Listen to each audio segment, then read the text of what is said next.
राज्यातील शेतकरी बांधवांसाठी आनंदाची बातमी समोर आली आहे. शेतकऱ्यांच्या बँक खात्यात खरीप हंगाम 2024 अंतर्गत मंजूर झालेल्या पोस्ट हार्वेस्ट पीक विमा योजनेची रक्कम जमा केली जात आहे. या निधीमुळे शेतकऱ्यांना आर्थिक दिलासा मिळणार असून अनेकांच्या चेहऱ्यावर समाधानाचं हास्य उमटलं आहे. ज्या शेतकऱ्यांना अद्याप पैसे मिळाले नाहीत त्यांना पुढील 1 ते 2 दिवसात रक्कम त्यांच्या खात्यात जमा होईल, अशी अधिकृत माहिती या ठिकाणी मिळत आहे. याआधी मे महिन्यात नैसर्गिक आपत्तीमुळे मोठं नुकसान झालं होतं. त्यावेळी पहिल्या टप्प्यात शेतकऱ्यांना विमा रक्कम देण्यात आली होती. आता दुसऱ्या टप्प्यात म्हणजेच कापणीनंतरच्या नुकसानीसाठी भरपाई दिली जात आहे. या दोन्ही टप्प्यांमुळे शेतकऱ्यांच्या आर्थिक ओझ्यात काही प्रमाणात घट होणार असून आगामी हंगामासाठी त्यांना आत्मविश्वास मिळणार आहे. राज्यातील अनेक जिल्ह्यांमधील शेतकऱ्यांचे दावे मंजूर झाले असले तरी त्यांच्या खात्यात पैसे आलेले नाहीत. शासनाकडून पूरक अनुदान वितरित झाल्यानंतर त्यांना देखील विमा रक्कम मिळणार आहे. प्रशासकीय प्रक्रियेतील थोड्या उशिरामुळे विलंब होत आहे, मात्र सरकारनं लवकरच ही रक्कम देण्याचे संकेत दिले आहेत.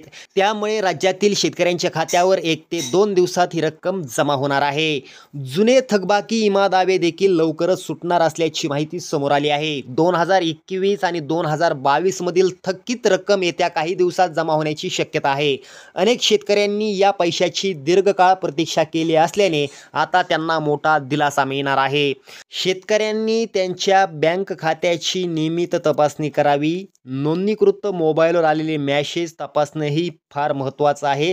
जर काही कारणास्तव खात्यात पैसे जमा झाले नसतील तर 2 दिवस थांबून नंतर जवळच्या बँक शाखेत किंवा तालुका कृषी कार्यालयात जाऊन चौकशी करावी. अधिकाऱ्यांकडून योग्य माहिती आणि तुम्हाला मदत या ठिकाणी मिळाली जाईल. मित्रांनो, सध्या प्रधानमंत्री फसल विमा योजनेच्या अधिकृत पोर्टलवर या नवीन वितरणाची नोंद दिसत नाही. त्यामुळे शेतकऱ्यांनी पोर्टलवर वेळ वाया न घालवता थेट बँकेत किंवा कृषी कार्यालयाशी संपर्क साधणं या ठिकाणी योग्य ठरेल.